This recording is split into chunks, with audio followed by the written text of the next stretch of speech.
Dobrodošli. I zapravo, drago mi je što smo došli, što smo zajedno u ovom velikom broju i u ovoj velikoj prilici. Ja sam Andreja Devidas, vaš domaćin, gost domaćin, moderator večeras.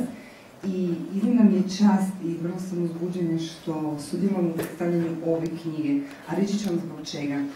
Radim 10 godina kao novinarka, urednik za Večernji list, Gloriju, sve velike časopise i jedna od većih stvari koju sam učinila odmah kad sam pročitala ovu knjigu i podijelila sam je svojim kolegama u medijima. Zašto? Zato što ova knjiga je priča o bolesti na prvi pogled, ali to je priča o zdravlju, priča o svijesti i o moći naše svijesti, moći čovjekove svijesti da promijeni život, učini ga potpunim i sretnim. Dala sam svojim kolegama, novinarima, urednicima i nakon 7 dana reakcije su bile sljedeće. Zvali su i rekli su, ovo je prvi hrvatski reality self-help. Ja sam pitala, što zapravo mislite? I kažu, Lance Armstrong, poznati francuski šampion, biciklist, znate za njega, je doznao jednog dana da ima rak testisa i doktor mu je rekao, imaš rak testisa i 6 tjedana. U tom trenutku Lencu je žena bila trudna i on je rekao, ne, ja imam puno više. I prošao je borbu koju je prošao, on je zdrav čovjek i napisao je knjigu koja se zove Nije stvar u vožnji bicikla, It's not about bike. I novinari su rekli, vidiš, to je Ljiljana Trkulja napravila sa knjigom Misli koje život znače. I zato sam neizmjerno uzbuđena što imamo priliku u Bjelovaru, u gradu čuvenom po mnogo čemu, predstaviti knjigu koja zapravo život znači, ne samo za ljude koji su dobili dijagnozu multiple skleroze, nego za sve ljude koji su i zdravi, ali pod pritiskom stresa, obrazaca i raznih situacija koje ih mogu ugroziti i dovesti u razna nezdrava stanja. Ova knjiga je vodič koji pokazuje kako živjeti sretan život. Sretan znači ispunjen i radostan.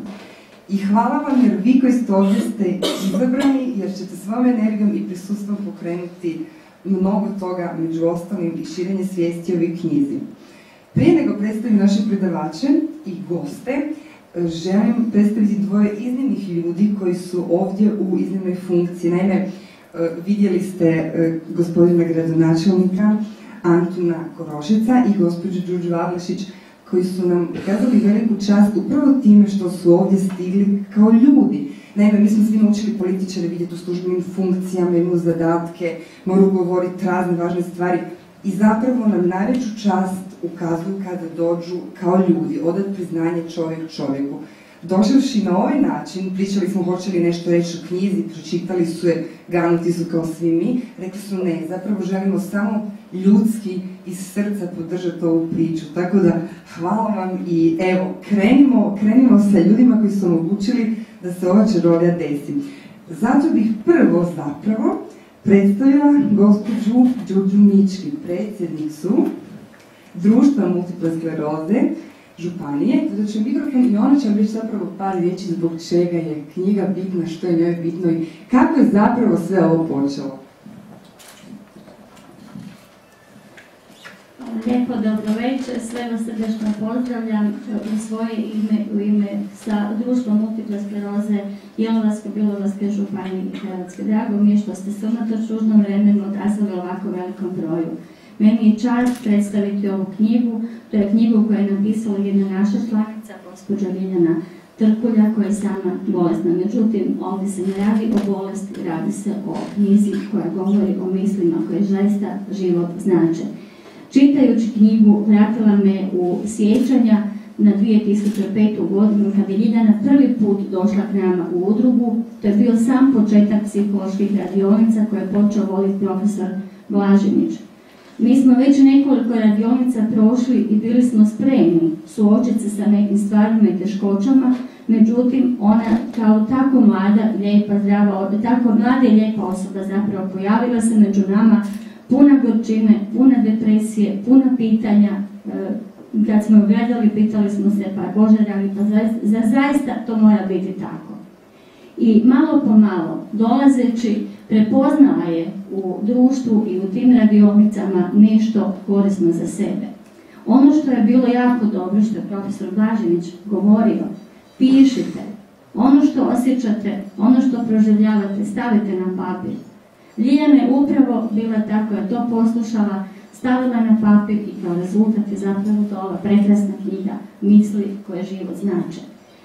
Čitajući tu knjigu, sjetila sam se mnogih trenutaka, mnogih teških trenutaka kroz koje ona prolazila, kroz koje smo svi mi prolazili, i čitajući tu knjigu vidite zapravo da nije saznanje o bolesti, sama bolest na kraju, to je tek početak i vidi se svjetlo na kraju tunela i radeći na sebi, radeći, slušajući sebe, slušajući svoje tijelo, možete zapravo napraviti puno. Jedna misao koja se ovdje nalazi, ono što mene zapravo je potaklo puno puta na razmišljanje, je ta volite sebe. Prihvatite sebe onakvi kakvi jeste, volite isto tako i druge. Ne onakvi kakvi bi trebali biti, kakvi vi očekujete, nego prihvatite i volite onakvi kakvi oni zapravo jesu.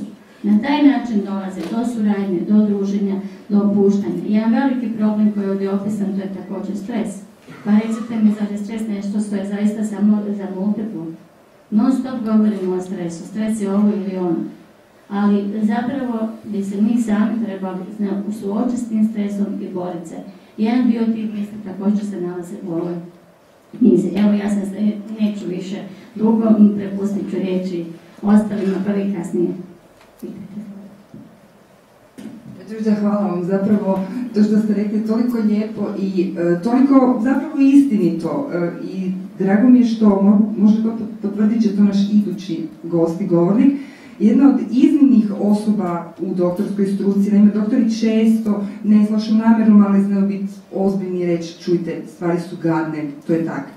Ovdje je s nama osoba koja je zapravo potpuno drugčije pogledala na priču i svojim stavom, prepoznajući ljepotu života i Ljiljane, također sudjelovala i još uvijek sudjeluje u cijelom procesu, a to je gospođa Dragica Vravec-Latković. Hvala vam. Pozdravljam vas sve. Drago mi je da ste se okupili u tolikom broju i iskreno sam sretna, prvo što vas toliko vidim, a drugo što vidim toliko poznatih lica. I ja sam jako uzbuđena i sretna i htjela bi da ovo večer bude onako jedan lijepi doživljaj, zato što u stvari slavimo, bar ja to tako osjećam, izlazak jedne krasne knjige. Ja volim knjige. Čim mi neka nova dođe u ruke, ja ju odmah otvorim i automatski počnem čitati. Ako je tekst bez veze, zatvorim i otvorim negdje drugdje. Ako je opet bez veze, zatvorim i treći put je uglavnom zadnji put što otvaram i počinjem. Ako je taj put dosadna, uredno ju spremim negdje na policu i ona skuplja prašinu. Ova knjižica tamo, Misli koje život znače, jedna je od knjiga koju sam ja isto nekoliko puta otvorila i zatvorila istog dana, ali samo iz jednog razloga, a taj što su mi neprestano upadali u ordinaciju, jer sam je dobila na poslu, jednostavno je nisam mogla čitati jer sam morala raditi. Tako da sam morala dočekati po pogled, da dođem doma, da ju otvorim i dovršim do kraja. Kad sam dobila priliku da nešto kažem o Ljiljani, onda sam se najozbiljnije zamislila. Liječnik bi morao i mora stalno poštovati privatnost svog pacijenta.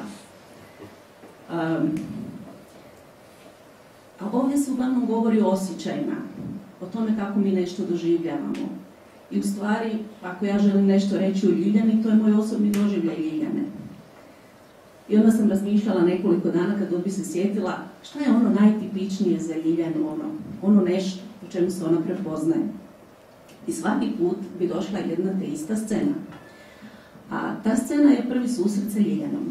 I ja se nadam da se ona neće ljutiti ako ja tu scenu ispričam onako kako sam ja doživjela, sa svim svojim utiscima, bez poštivanja nekakve baš stroge privatnosti, s mojim jednim osobnim stavom o svemu tome.